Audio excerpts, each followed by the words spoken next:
Hello, welcome everyone to the walk around video here at your next car, the 2019 69 Reg G20 330E. Vehicle is presented in the Portimao blue, features the Y&T body enhancement kit alongside some superb options and features, and of course being the 330E, that is of course the plug-in hybrid variant of the superb M Sport 3 series, presented in one of the fantastic colour choices that was presented for the G20. It's a colour that is very popular no matter of the variant you go for on the new 3 Series, especially with the in-house enhancements. You can see as we make our way around this lovely plug-in hybrid. So we've got the really sharp looking front end with those LED headlights, gloss front splitter and the matching kidney grills. Alloy wheels. We have again upgraded this car to the brand new 20-inch 795M style alloys, as you can see there, with 4 brand new tyres.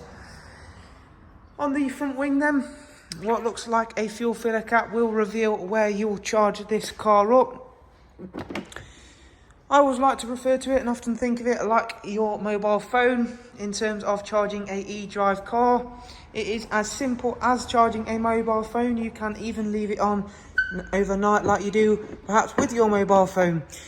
The only difference is it does take a little bit longer to charge than a mobile phone. It takes around about 3 to 4 hours to charge this vehicle up from stone dead flat. Now that will vary on how you are charging it and where you are charging it from, of course, as there is now more and more ways to be able to charge electric and hybrid vehicles such as this one, of course. In terms of the interior, it differs no largely from its petrol or diesel alternative style car. So we've just got a few extra buttons which we will of course go through once we take a seat inside, but we've still got the lovely black Venensky leather with grey highlights. They are also heated in the front. As you can see, that lovely ambient lighting which really finishes the interior off very nicely. You can also change that colour if you'd prefer.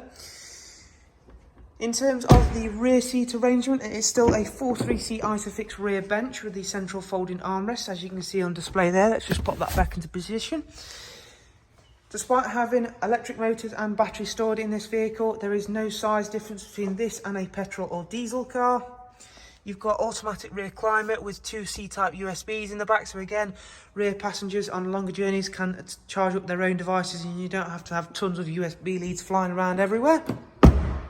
Range. Now, of course, range is a topic that is dependent on different driving style, driving conditions, and it is no different for the eDrive range from BMW. On this G20 version, however, BMW do give a claimed range of 37 to 40 miles of electric range, which is quite a bit more than this car's predecessors, thanks to, of course, newer and better battery technology. Now, of course, as I mentioned, that will vary on driving style, driving conditions, even down to things like how loaded or unloaded the car is. Weather conditions. As you can see, charging the car, as I mentioned, nice and easy with that 3-pin provided BMW charging cable. Round at the back of the car, we've got those lovely swooping 3-dimensional rear lights which suit this car very nicely. You can really get a sense of how nice the Portimao blue is underneath the LED showroom lights, but when you get this car out in the sunshine, it's just getting a little bit late on the day to show you this car outside. It really is a stunning colour. Inside then, we have still got the lovely live cockpit, albeit a little bit of a tweaked version for the eDrive vehicles.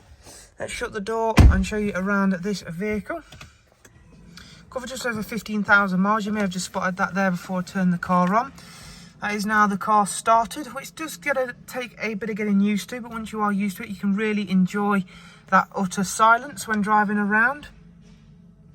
So you've got everything in front of you, all the vital bits of information, plus quite a bit extra, including that lovely map view, which you can select and change out for something of your own preference. You've still got things like cruise control, voice and volume functions. You've got speed limiter. So again, they haven't taken anything away from you that you would want on an everyday car. You've got a lovely sports flappy paddle gearbox, which is actually an all-new gearbox for this car. You've got a touchscreen system up here, as you can see. However, if you don't like touchscreen, you've still got an iDrive scroll wheel provided. The navigation system is one that I always rave about very highly. I think it's the best out there. I think it works really nicely, and I think it's very easy to use. Even if you're not very tech savvy, you could jump in here and use this sat nav very, very easily.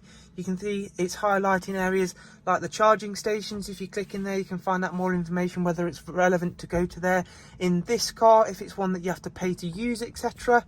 We've got great connectivity in this car, including Apple CarPlay and Android Auto, as well as regular Bluetooth, telephone and audio, DAB radio, Spotify, music collection, front USB, and of course the pre-mentioned apps, including Apple CarPlay and Android Auto. In terms of the car itself, because of course it has got a petrol engine at the front, it still needs to be serviced. There are 2 services there. It's now not due on for 16,000 miles.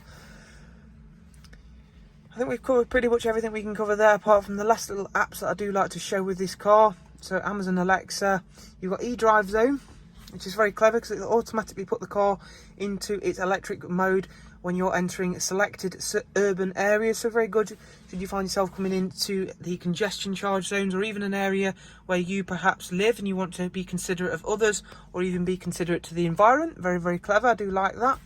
We have also got a rear facing reversing camera with front and rear sensors.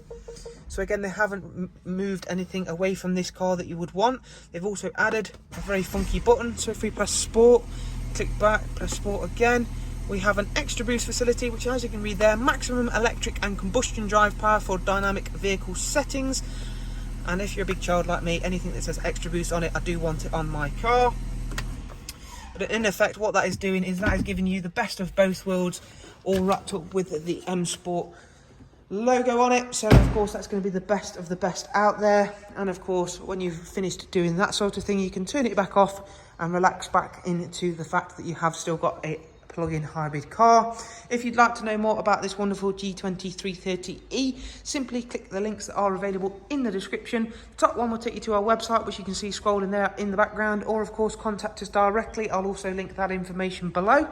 To be kept up to date with the latest and newest vehicles here at Your Next Car, do subscribe to this channel, as you'll find it's the quickest and easiest place to find our latest vehicles. Thanks again, take care, bye bye.